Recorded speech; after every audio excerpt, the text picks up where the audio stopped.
We're a group of 3 nutrition consultants and a master herbalist.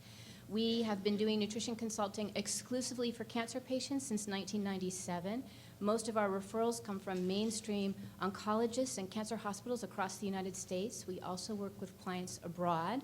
We do distance consulting, although we love when our clients come to visit us in Utah. It's not a requirement. And we write our clients an evidence-based report, usually about 100 to 150 pages, that is referenced with evidence-based scientific information from the mainstream medical journals. So it's a report that the person can digest. They can also take that then to their oncologist and show that what we're doing is very evidence-based. We work with clients who do mainstream treatments as well as clients who do alternative therapies, and we do lab testing to help us individualize the protocols that we use. I will show you a little bit more about what that lab testing is and how to individualize protocols at the end of our presentation. So I want to give you 2 slides that just show you, like, people say, well, what are your results? I mean, what are you able to accomplish with nutrition? And this is a type of a brain tumor, a stage 4 brain tumor called glioblastoma multiforme. My office submitted a best case series to the National Cancer Institute's Center for Complementary and Alternative Medicine. There was a consecutive case series of 341 patients with this particular type of tumor. What you see here in this graph is the survival curve for our group. This is in the yellow.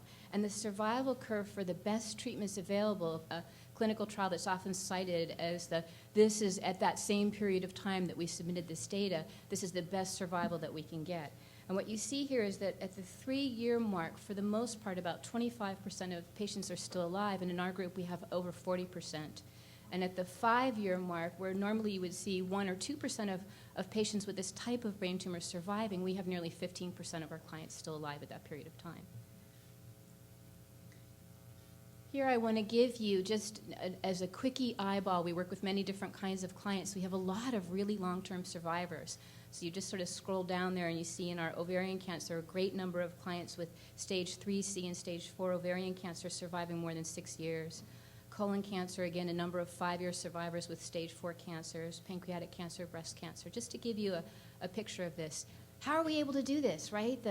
We have, in the field of medicine, we have a war on cancer.